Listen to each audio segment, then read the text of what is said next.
तुमने उस मामा का अपमान किया उसके लिए, जिसने अपना कवच और कुंडल उन पांडवों को दान में दे दिया। मेरा कवच, मेरा कौशल, मेरी प्रतिभा नहीं, वो केवल एक ढाल थी।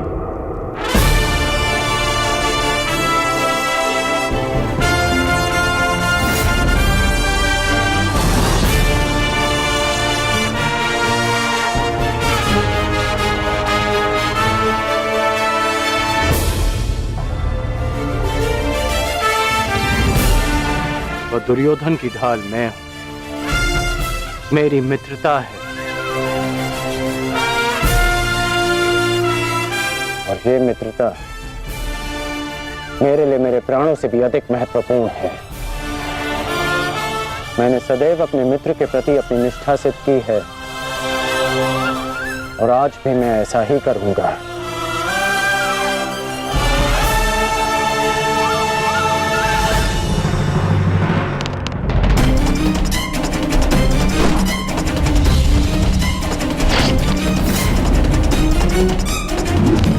कुरुक्षेत्र में तुम्हारे विरुद्ध खड़ा प्रत्येक योद्धा तुम्हारा शत्रु है पार्थ, जिसका तुम्हें वध करना है। ये धर्म युद्ध उनके विरुद्ध जिन्होंने अधर्म किया। अन्यथा आज तुम भीष्म से भयभीत हो। भूल गए लक्षाग्रह। कल तुम कर्ण से हो। भूल गए वो द्यूत सभा। परसों तुम ये कहोगे कि मैं आचार्य द्रोण का सामना कैसे करूं। भूल गए मेरा चीरहरण करने का प्रयास। यदि ऐसा ही रहा तो कैसे पूर्ण करोगे अपने साथ हुए अन्याय का प्रतिकार? कैसे लोगे पांचाली के अपमान का प्रतिशोध? कुरुक्षेत्र में उनके विरुद्ध जिन्होंने अधर्म का प्रतिशोध।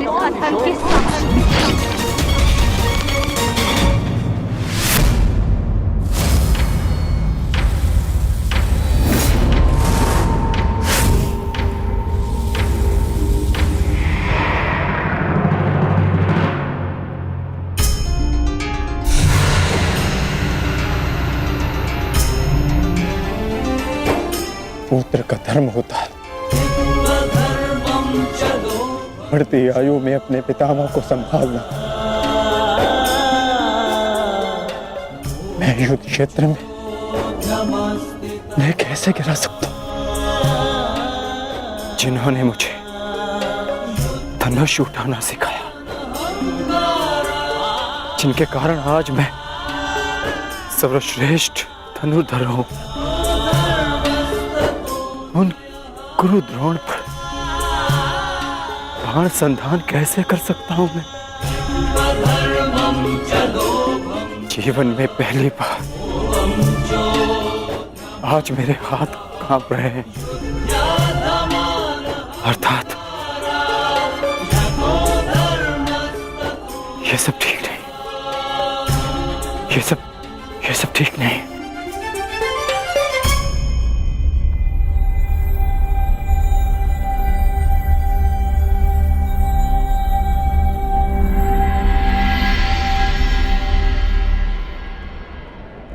क्या हुआ पार्थ?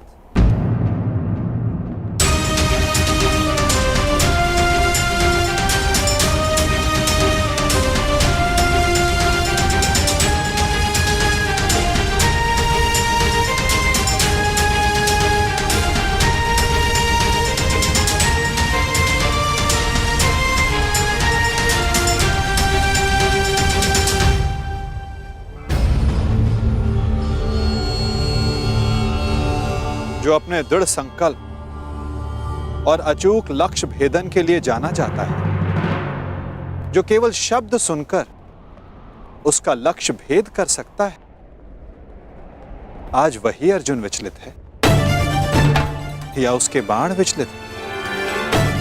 पार्थ, कुछ कहना चाहते हो? यदि तुम्हारे मन में कोई संदेह, कोई संकोच है तो उसे अपने सखा से बांट सकते हो। नहीं माधव, ऐसा कुछ नहीं है। आज कुछ अधिक ही थक गया हूं मैं, कदाचित इसीलिए। बड़ी विचित्र बात है, जो अर्जुन इतने वर्षों की कठिन तपस्या में नहीं थका, जो 12 साल के वनवास में और 1 साल के अज्ञातवास में नहीं थका, वो आज केवल एक दिन में थक गया।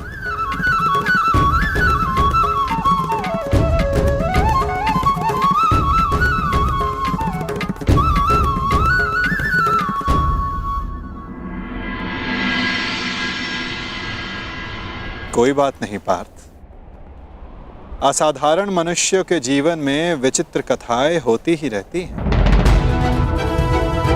आओ शिविर में चलकर सभी वीर मिलकर भोजन करें। कल से युद्ध प्रारंभ होने वाला है पार्थ।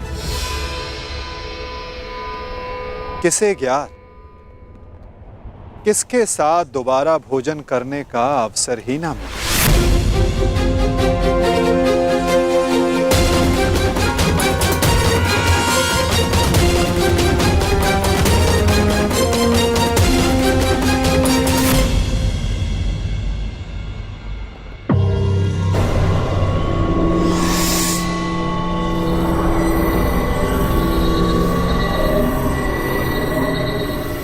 हम सबको यहाँ पे क्यों बुलाया गया है मामा श्री?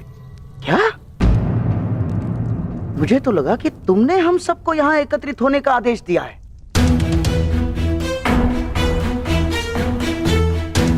कल आरंभ हो रहे युद्ध के निर्देश देने के लिए। मैंने आप सबको यहाँ बुलाया है।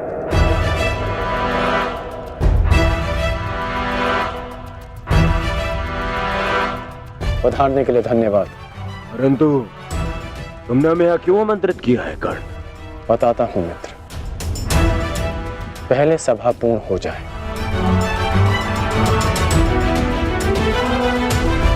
अभी एक योद्धा का आना शेष है।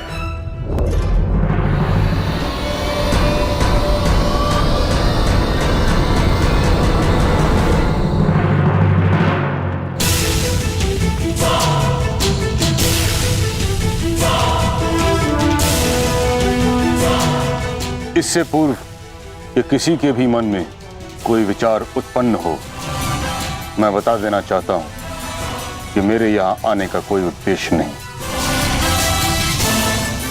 मैं यहां केवल अंगराज के आग्रह पर उपस्थित हुआ हूं।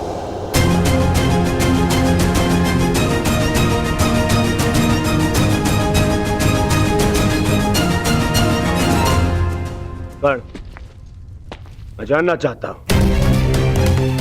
इस सभा को बुलाने का उद्देश्य क्या है मित्र?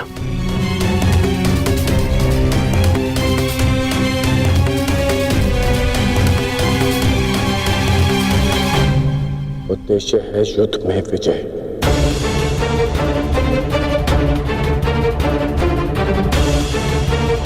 तुम अपने मित्र मुंह में आकर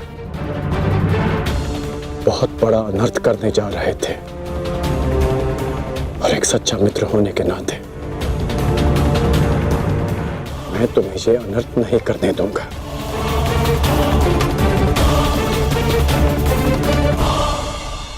मैं राधेकर्ण आप सबके समक्ष एक प्रस्ताव रखता हूं कि गंगा पुत्र महामहिम भीष्म को फिर से कौरव सेना का सेनापति नियुक्त किया जाए।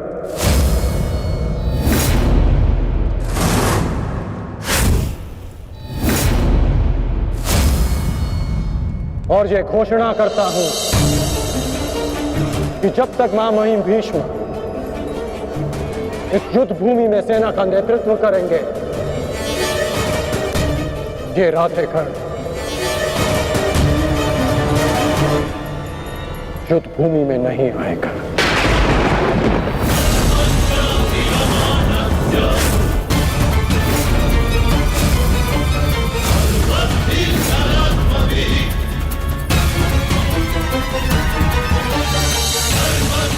ये तुम क्या कह रहे हो मित्र?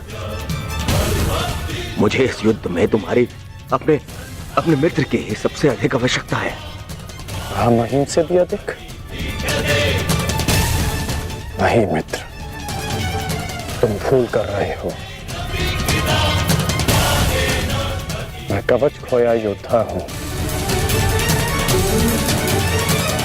और महामहिम हस्तिनापुर के कवच हैं। तुम्हें मुझसे अधिक आवश्यकता उनकी है।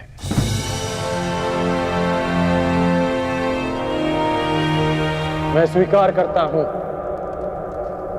कि कौरव सेना का नेतृत्व करने में महामहिम से अधिक सक्षम कोई नहीं।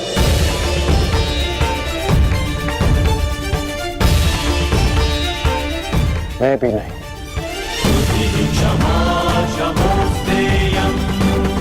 मुझ में योग्यता है, परंतु महामहिम अपने विवेक, धर्म और शौर्य के लिए जाने जाते हैं और इनके विवेक का मैं भी सम्मान करता हूं।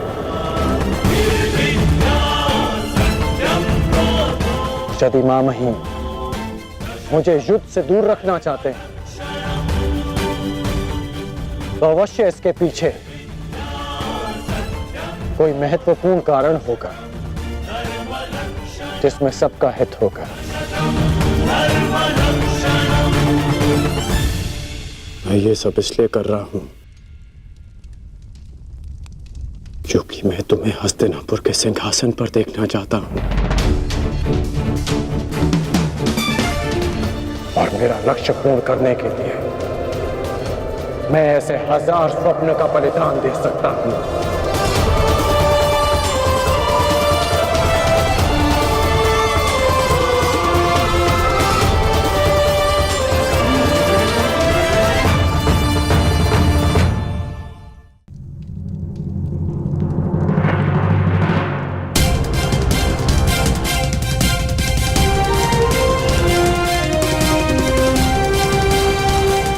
आपके बिना कौरवों की विजय संभव नहीं। अपना पद स्वीकार करें।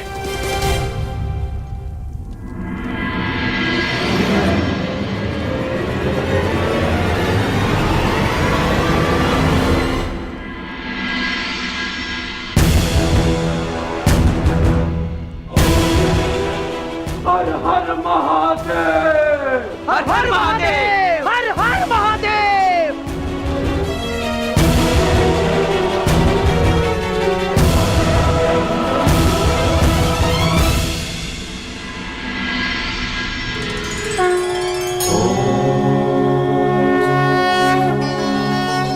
आओ हम साथ मिलकर ये अमृत तुल्य भोजन ग्रहण करें, हमें शक्ति मिले, हमारा तेज एक होके बढ़े।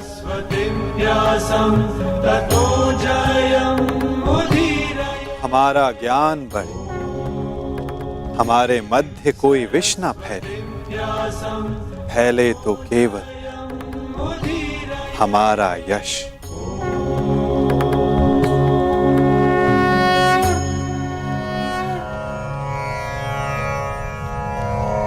ओम सहना भवतु, ओम सहना भवतु, सहनो भुनक्तु, सह वीर्यं करवावहे, सह वीर्यं करवावहे, तेजस्विनाय धीमस्तु, तेजस्विनाय धीमस्तु, मा विद्विषावहि, मा विद्विषावहे।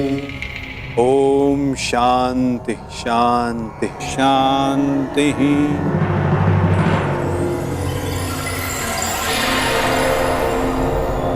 आओ भोजन प्रारंभ करें।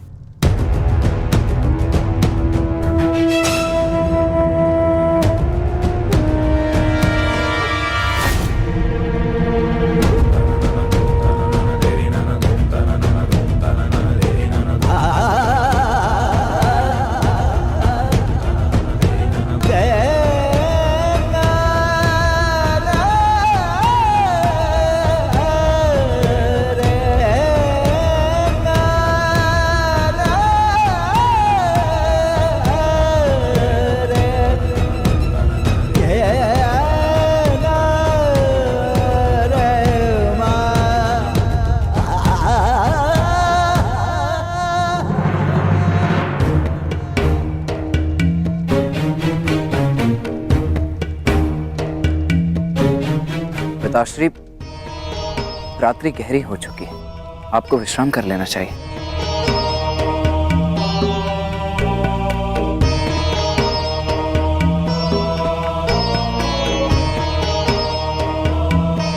विश्राम की आवश्यकता तो तुम्हें है पुत्र। कल इस महायुद्ध में तुम्हें अपना कौशल दिखाने के लिए प्रस्तुत जो होना है। कल मेरे लिए बहुत बड़ा दिन है कि मेरा पुत्र इतिहास के सबसे बड़े महायुद्ध में पदार्पण करेगा।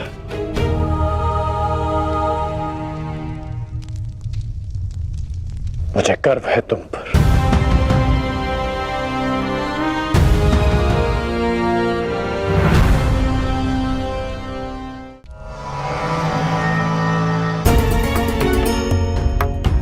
सब कुशल पार्थ? मैं तुम्हारे साथ हूं पार्थ। परंतु युद्ध में तो आप शस्त्र नहीं उठाएंगे।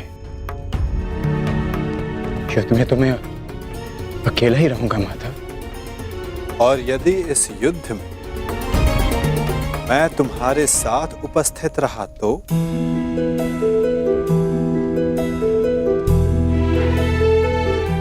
मुझसे अधिक भाग्यवान इस संसार में और कोई नहीं होगा। परंतु मैं जानता हूं मेरी ये कामना अधूरी रह जाएगी। यदि कामना पूर्ण बल से की जाए तो वो अवश्य पूर्ण होती है पार्थ। और यदि प्रार्थना में समर्पण तो वो स्वीकार होती है।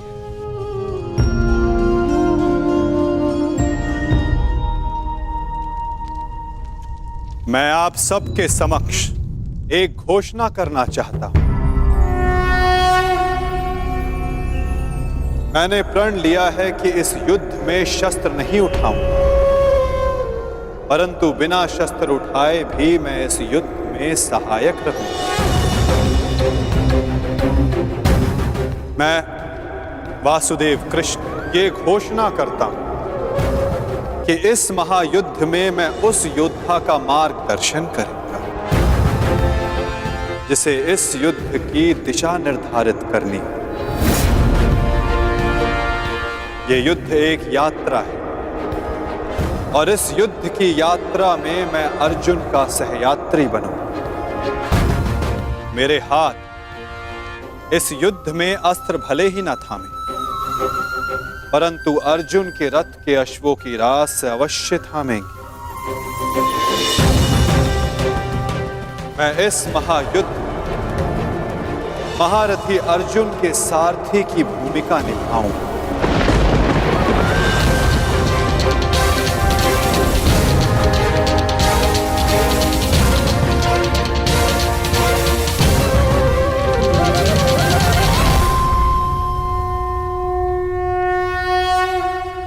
नहीं माधव, मैं रथी बनकर आपको आदेश दूं, यह संभव नहीं। आपका स्थान सबसे ऊंचा है तो मैं स्वयं आपको नीचे स्थान पर बैठने नहीं दे सकता। कौन ऊंचे स्थान पर बैठा है और कौन नीचे स्थान पर, ये तो देखने वाले के दृष्टिकोण पर निर्भर करता है। तुमने कहा कि मैं सबसे योग्य हूं, और जो सबसे योग्य होता है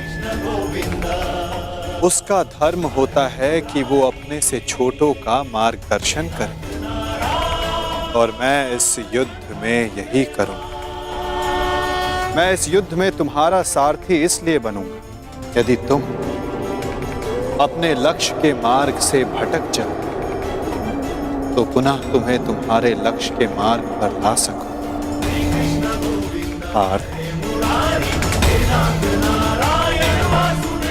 मुझ पर विश्वास है ना? निष्ठा है माधव।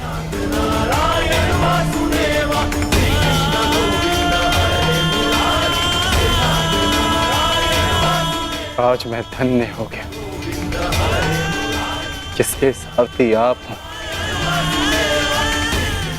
वो मार्ग कभी भटक ही नहीं सकता।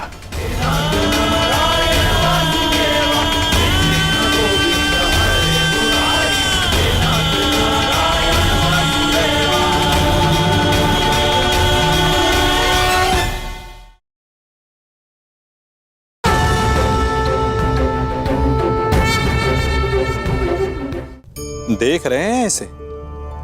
ये बड़ा भयंकर अस्त्र है। अब आप कहेंगे कि ये छोटी सी धातु भला किस काम की? आप चाहें तो इस धातु से वस्तुएं जोड़ लें या फिर चोट भी खा सकते हैं। ये एक धातु लकड़ी के दो पट्टों को एक करके जोड़ सकती है या फिर आपके शरीर में लग जाए या चुभ जाए तो आपको बहुत बड़ा घाव भी दे सकती है। इसलिए एक बात सदा स्मरण रखें, कोई भी वस्तु छोटी या बड़ी नहीं होती, सबका अपना महत्व होता है। यदि आपको स्वयं बड़ा बनना है तो कभी किसी को छोटा समझने की भूल ना करें। यदि छोटों का साथ लिया तो आप स्वयं बड़े बन जाएंगे, और यदि उनका तिरस्कार किया तो इस धातु की भांति चुभकर वो आपका मार्ग भी रोक सकते हैं।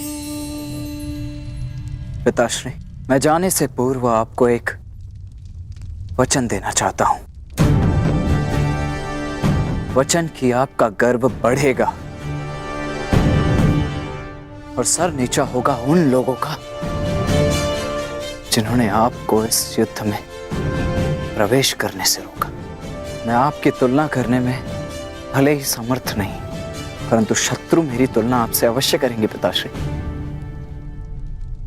वचन देता हूं पिताश्री की वृषसेन के धनुष से निकले हर एक बाण पर अंगराज कर्ण के कौशल का चिन्ह होगा। मेरे हर एक प्रहार पर आपके परिवर्तन की छाप होगी पिताश्री। आपका कवच भले ही शत्रुओं ने आपसे छीन लिया हो पिताश्री, परंतु मैं शत्रुओं के एक एक वार पर ढाल बनकर युवराज दुर्योधन और अपने पक्ष की रक्षा करूंगा। कि आपका प्रत्येक स्वप्न मैं पूर्ण करूंगा। या पूर्ण करने के प्रयास में वीर गति को प्राप्त हो जाऊंगा।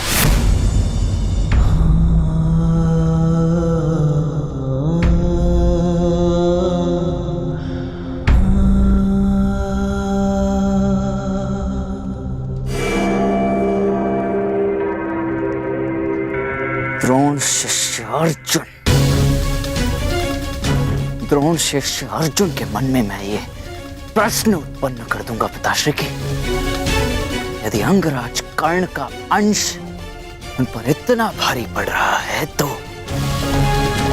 तब क्या होगा जब स्वयं अंगराज कर्ण से उनका सामना होगा।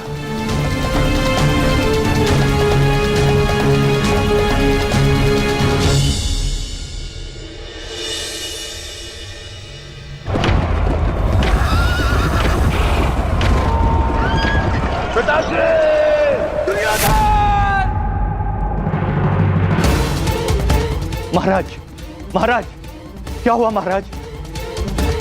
आप ठीक तो है ना? क्या आपने कोई दुस्वप्न देखा है? हाँ, क्योंकि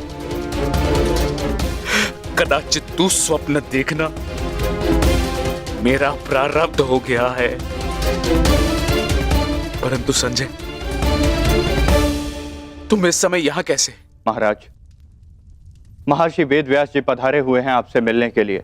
वही समाचार लेकर आया था, किंतु ऐसी स्थिति में मिलना क्या उचित होगा महाराज? महर्षि,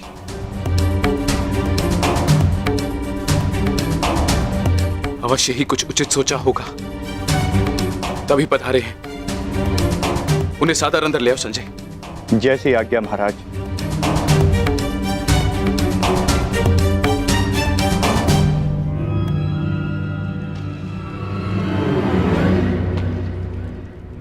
प्रणिपात महाराज। आप महर्षि हैं, मेरे नियोगी पिता भी। इस प्रकार प्रणिपात करके और मुझे महाराज कहकर मुझे लज्जित ना करिए। आइए, आपका स्वागत है। आइए आइए। मैं यहां अपने नियोगी पुत्र से मिलने नहीं, अपितु हस्तिनापुर नरेश को चेताने आया हूं। ये बताने आया हूं कि यह समय सोने का नहीं, अपितु जागने का है। इस महायुद्ध को रोकने का है।